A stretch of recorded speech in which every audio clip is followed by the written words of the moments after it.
All right, everybody, we're back, and it's part 2 of The Way Home of this episode, and we're having a great conversation talking about energy. How's your energy? I guess good, right?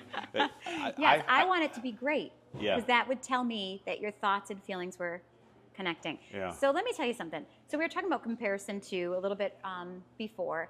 And as a yoga teacher, one of the phrases I use is you have to stay on your own mat. When you look outside of this moment, so again, bringing it back to the present moment, when you look outside your mat, you lose your balance, right? When you're looking at what other people are doing. And I think that's a little bit, so it's where you put your energy. You've got to focus on yourself. You have to focus on your goals. You have to focus on what you're bringing to it. And so that's keeping your eyes on your own mat. So this is, again, if you're comparing the other characters in your movie and you think they're better or they're not paying attention to you or whatever, you've already taken your eyes off your own mat. Well, you just said something, and I'm going to circle it back to the guy inside of me, or it's not even a guy thing necessarily, but like you said, how is your energy? And I said good, or whatever I said. I don't even remember. But I can picture like even being an athlete and being in the huddle at fourth quarter in basketball, and the coach says, how you feeling? And no matter who you are, you say, I'm good, coach. You could have blurred vision, you could have a concussion, and that's why with high school sports, they ask a kid, you're trained to say, I'm good, because you got to look past an injury or a pain or your exhaustion to say, I got to dig deep down and find it. And your brain's a computer, And so you tell it. It's a concrete example, a manifested example totally of your energy. Like sports is always like, because you're lifting, you're running fast, you're doing whatever. You're limitless when you do that. That manifestation energy is thoughts and feelings combined. I'm good, coach. We're going to win. I feel empowered. Boom. Yeah. Limitless. Right. It's a belief. So what are your beliefs? What are your thoughts? Yeah. I don't want to interrupt because you're using this sports analogy. That was because then you were going through the don't look outside your mat kind of thing. And I was fixated on when you said that, just saying like, okay, I can recall. And even when I said good, that's enough of like, my energy is good. Okay. And that's all it was saying it. And I also too find that when I feel at my lowest, I'll oftentimes go to specific things that I know give me energy. Maybe energy is, I guess, creative energy. Like I'll edit something television-wise that I find fun to do, as opposed to doing something because you have to. Well, you enjoy thinking about fun, thinking about those fun things, you know, that kind of thing, and that does create a scenario that's like a shot of espresso or something, a little. Yeah. You know, like a refocus or whatever. Yeah. Yeah. And that, I guess, is a form of meditation, right? Because if you're I always say taking it's a walking your brain meditation. off of something else. Yeah. And that's why, knowing what makes you feel good. Yeah. Knowing what makes you feel good. We talked about last week recharging in nature. What that does to your body, it keeps your cells electromagnetically. I don't want to talk too much about that today, but it keeps them from like clumping.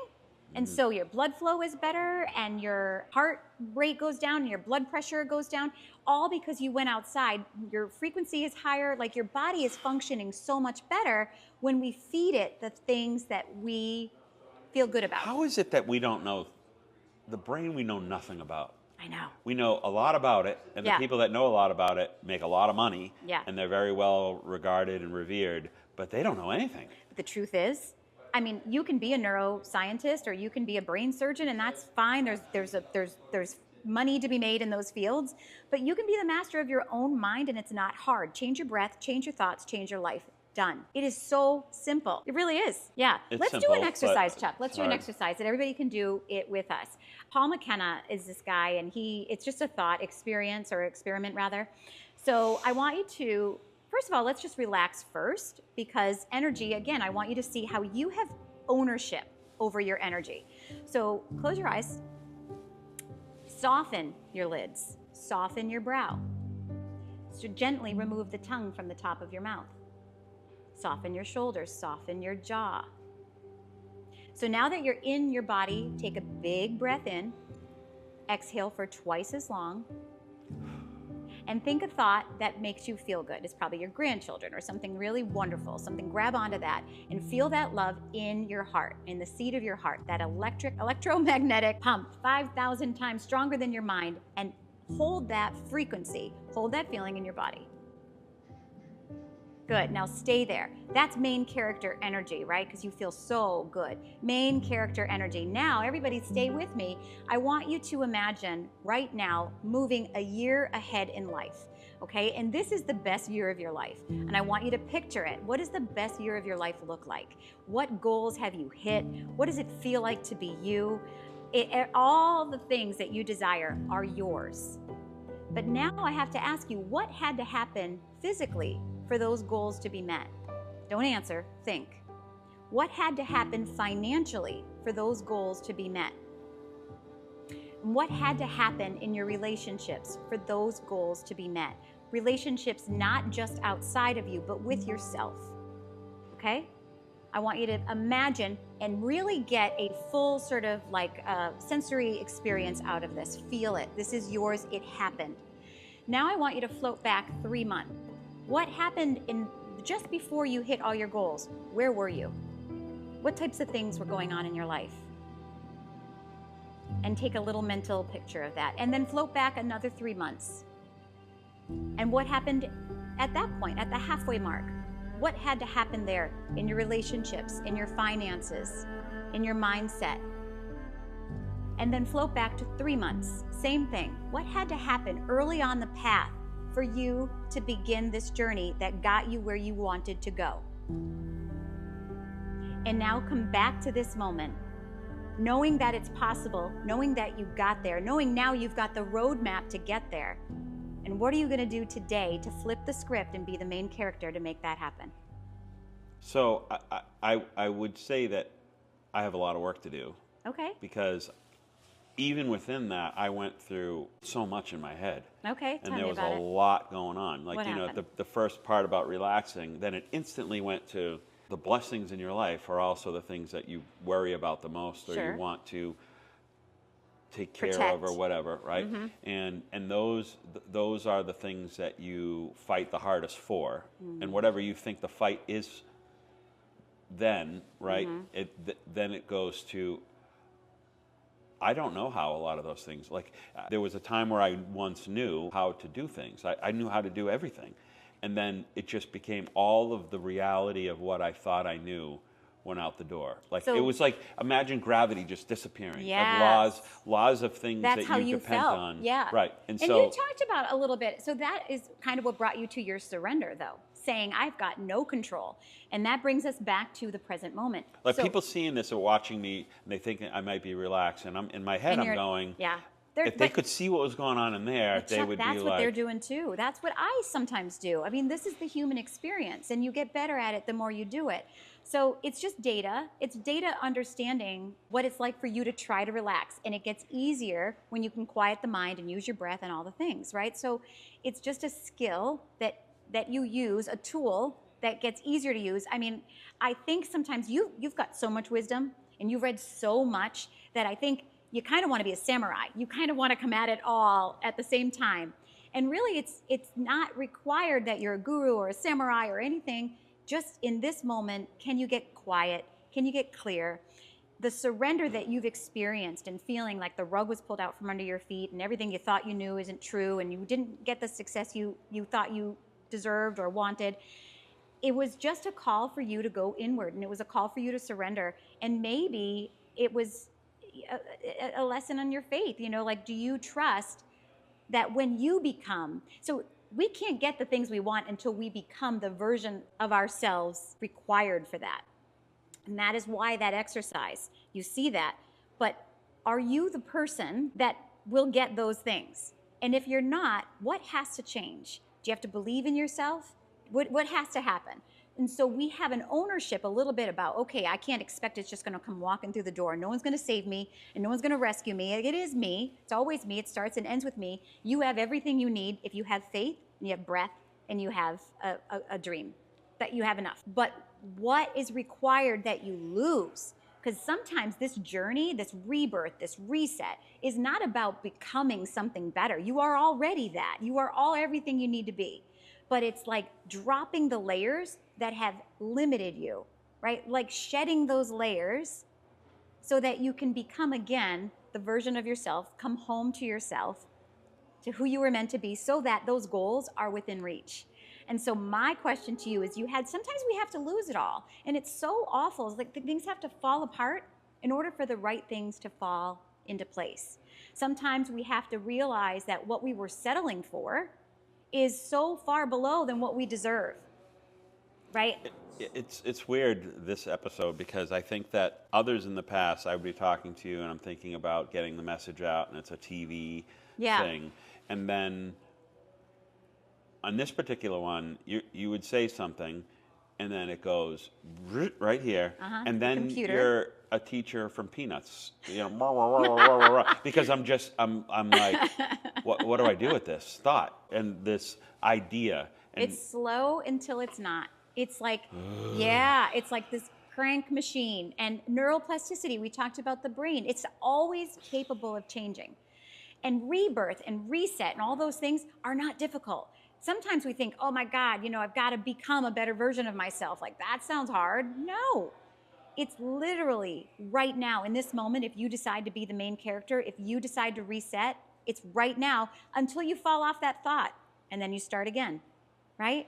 Yeah, and I think for the people watching too, because I literally have to separate myself in terms of like what I'm hearing from you and how to affect my own life. And then also remember the purpose of why we're doing this, right? And there's others out there that are mindful, but some people, and I would say the good majority of the people, like existing is so challenging that, and I feel bad for a lot of moms like yourself who are running around the clock. You wake up because the kid's screaming, or they got to get out to school, you're making their lunch, and it's like hectic from the second the alarm goes off in the morning until you go to bed at night, that you don't have any time. But if you're focused on that, on the hustle, on the overwhelm, and on all that, that is what you're attracting more of.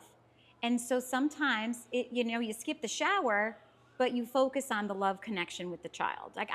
It's very simplified, but really where thoughts go, energy flows. And if you think this is miserable and I have no time for me and I've lost myself, that is going to be what you feel. So if somebody walks up and punches you in the face, the object is to then say not to think about getting punched in the face, because you're going to attract more of that.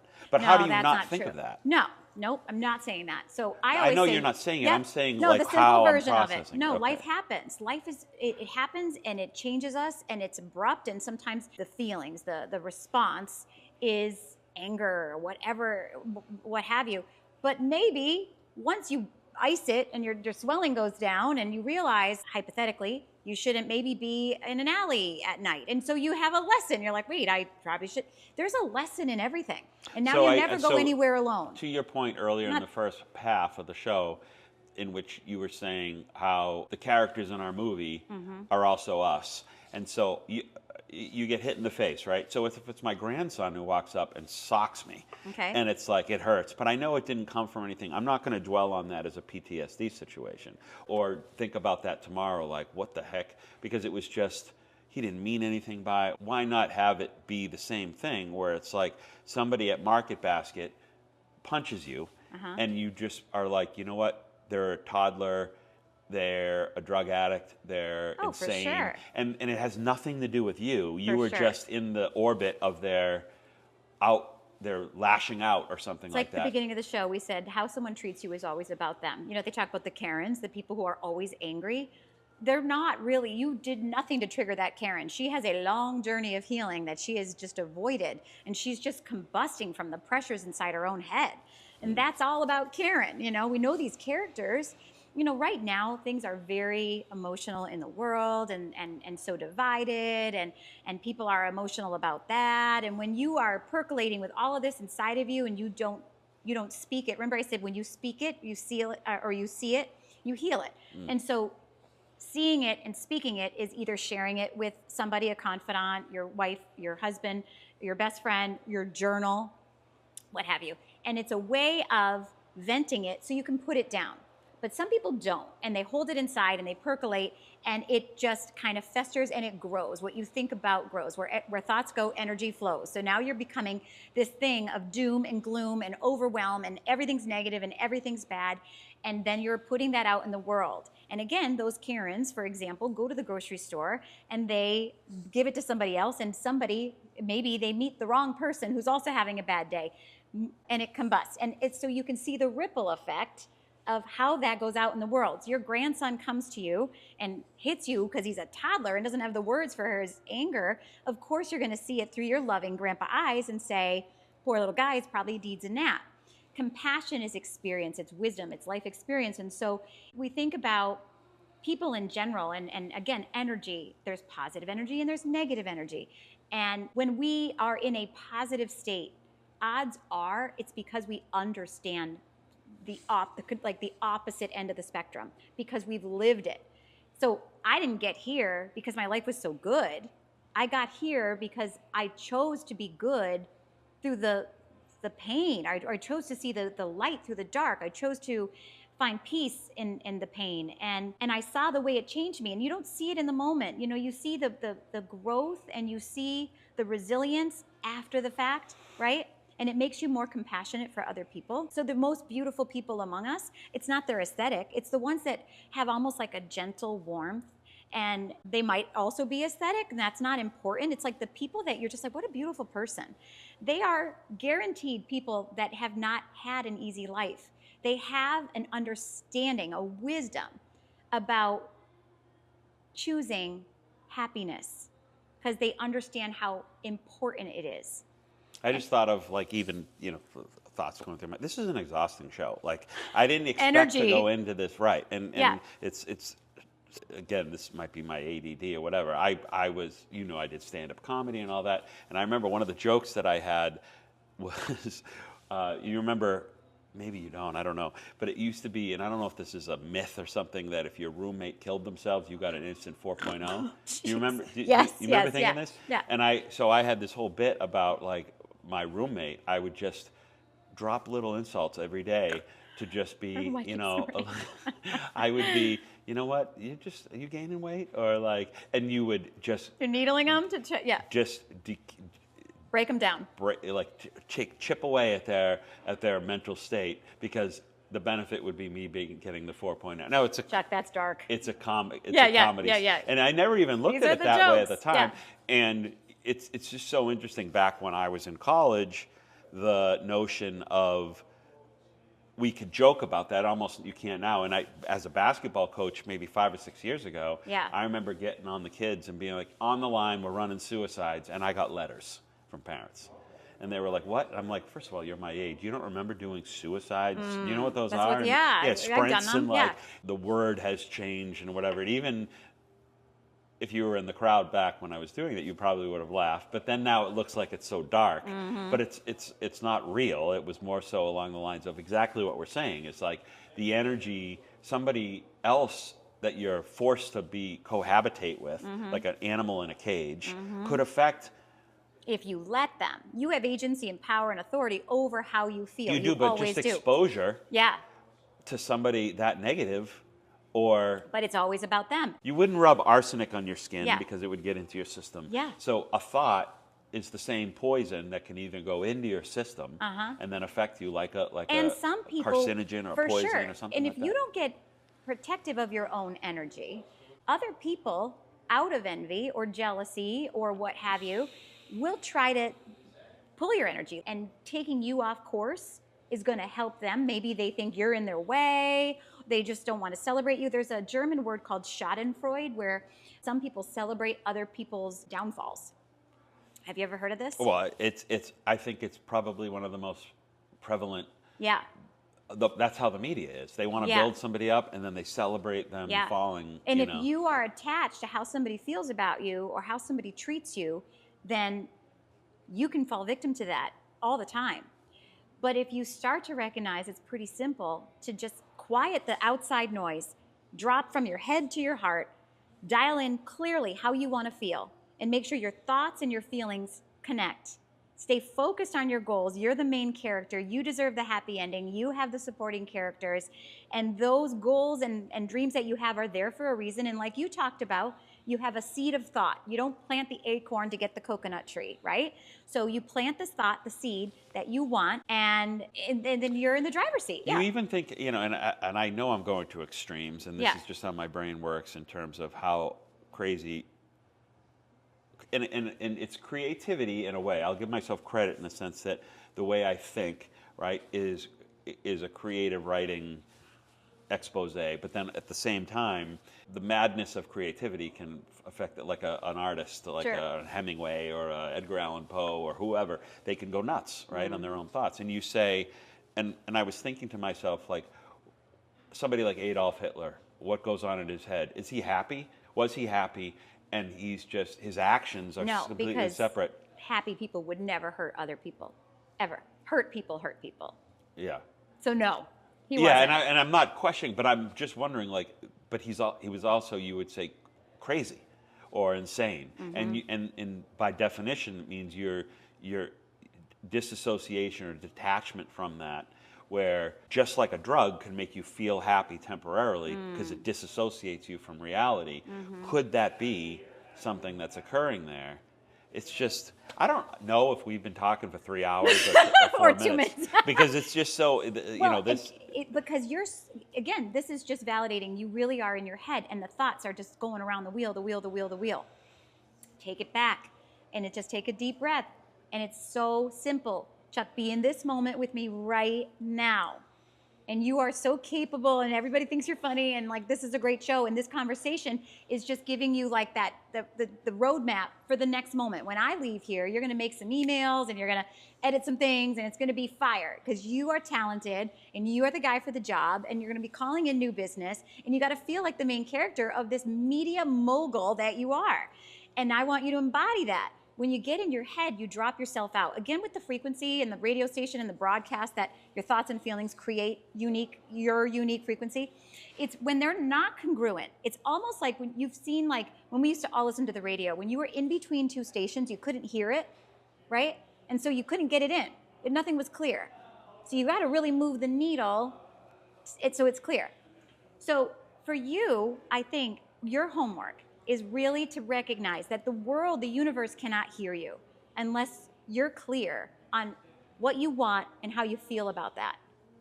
You can't want to be successful and then think these worrying negative thoughts because the universe cannot hear that frequency. You got to match it with main character energy so that that's crystal clear. And then the reality will be reflected back to you and it will start to rearrange itself to make it happen because you believe it first. Next week, I think we should review breakfast sandwiches and keep it as simple as we possibly can. This one was, frequency seems so easy, energy seems harder, and so it's by really the time same. This show comes on, you'll have already gotten Valentine's from all your suitors. Yeah, all of them. Bring we'll guess what's inside the chocolate. What kind of horrible ingredient. Some of them are filled with tartar sauce or toothpaste. Remember when Forrest Gump said that? Life is like a box of chocolates. Yeah. You never know what you're going to get. Yeah. It's freaking fabulous because it's so true. You didn't know what this conversation was going to bring, and I never do really either. But I want you to not let it get heavy. You're deciding that it is. Instead, change your thought. It's so easy. It's so simple. Main character energy is good. It's amazing, right? So you have to embrace that. If you think too hard, you just got to take that walk, 1 foot down, and just I feel did it. like we talked about it, maybe show one, of identifying a thought and recognize it as fear or love, like one of the two. Because I think if you say, why am I feeling this way right now? Is it fear or love? It can only be one of the two. It can only be one of the others. And so one is limiting and one is limitless. It really makes it a binary zeros and ones, kind of simple, I love that. black Thank and you white. for saying that. Yes. Because it in that respect, I actually just was able to take myself off the ledge a little bit, because you can say, why did I just go to all of these extremes and everything that I'm doing? Is because there was a homogenization of all of who I am in this show, in the sense that I'm a TV producer, so we're trying to create infotainment, something that can be useful to our audience. Right. but then I'm also internalizing this for my own consumption. So I'm both on the other side of the camera and in this chair, and then thinking about how I'm going to edit it, and then thinking about what I'm saying next and responding to what you're saying. And it was like a tornado of information that I can say was based on, and fear is strong. Like, I'm not scared, but it's like, it's overwhelming. It's overwhelming. Like, and it's also empowering. In regards to that, you don't look at the whole staircase. You just look at that one step at a time. So you take one thought, one breath, one step. That's it. And goals are always going to just be goals. Dreams are always just going to be dreams unless you take that one step. So instead of letting all the noise kind of rendered you still, and I don't know where to go because I'm overwhelmed. I have so many hats to wear. I'm the person in the chair. I'm the editor. I'm the this. I'm the husband. I'm the grandpa. You don't have to be all of that in one moment. What do you have to be right now? Yeah. Be that. There is a soul exercise or something where we're saying if you sat to know who your true self was, it's not the taglines of your relationship. So it's not, I'm not a husband, a grandfather, a business owner, a whatever. You're eliminate all those things, and what are you truly after all that? And then I don't even know if anyone's ever thought of that, or like how many people can actually get to the point where they can say, I know who my soul is. Who is that? By shedding off all of those labels that cause us. Well, they say whatever you say after I am is so important. So to your point, I don't think we really know. It should be love or fear. You are just love. Yeah. And that's a good frequency, and it attracts all the best outcomes, and it's your highest truth, and it's all of that. That's what you are. Outside of that, then we have these roles and assignments in life. But if you stay kind of centered on that, that's the most important thing. So I am love would be enough. It covers everything. But I think we say, I am a life coach, I am a mother, and we think we are those titles. We are not. Or as I am curious, I am liberty, I am freedom, I am motion. Like all of those things that when we get to our afterlife, when we go, all of these things are meaningless once you go beyond our bodies into, our eternal spirit or whatever. What are we at that point? Are we music? Are we and love does encompass all of it, but we've got to be a little bit differentiated, right? Like, who knows? I guess that's a whole other. I don't know, but our thoughts and beliefs and our behaviors come from whatever we say after I am.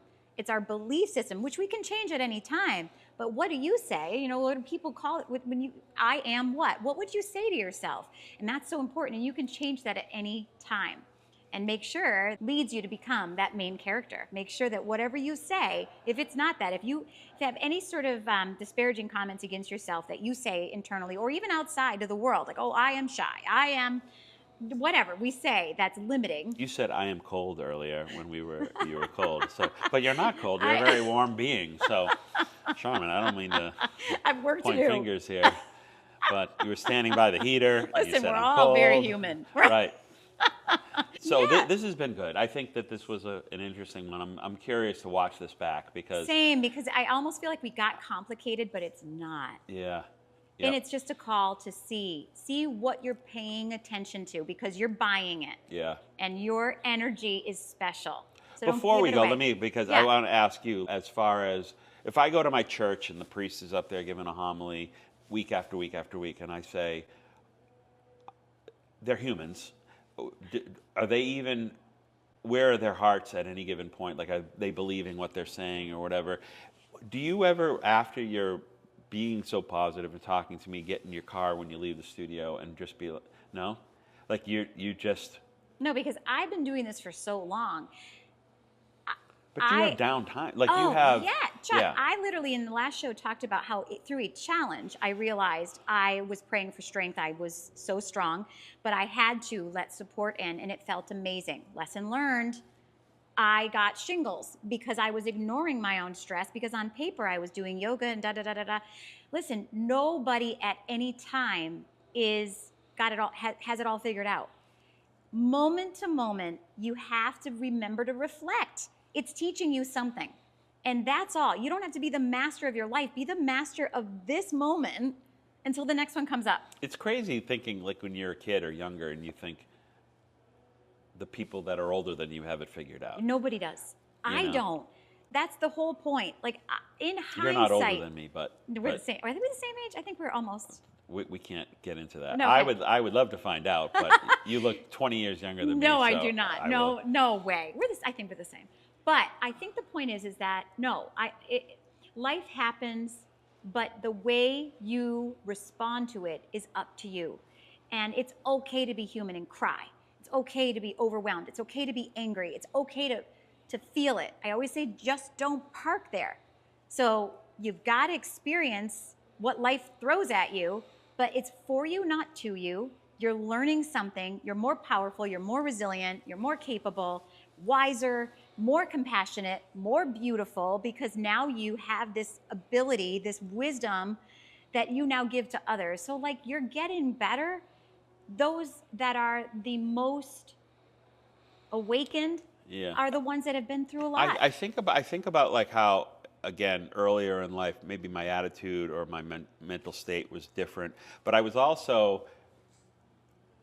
playing basketball. Well, you don't think about anything else other than the goal on the court at that particular moment. You're not thinking about your tax returns, or you're thinking about basically doing what you need to do on the court. But then also too, when I was a stand-up comedian, I remember being around other comedians, and it was gallows humor, where immediately in a bad situation you would look for the funny, and you would be, if another comedian, their parent died or something, you'd immediately say, it would be open forum to make a joke because that person appreciated it because it snapped them out of their reality. But it was like two comedians talking like, okay, I get it. Yeah. And that you see a lot of comedians, and I don't think, maybe this is why I didn't continue to do it, because I was pretty mentally sound at that point. So I don't think I had... At that point, right? But now I feel like I could be better at it because it's a coping mechanism. It is and a lot of coping comedians mechanism. have a lot of mental issues. I told you I was class clown in high school. I think...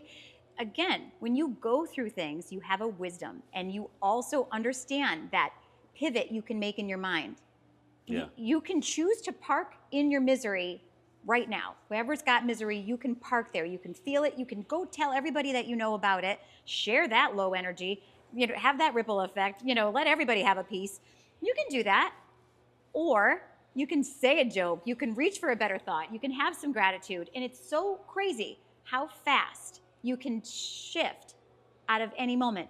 Change the way you're looking at it, and then the things you look at change. I am in the best mood.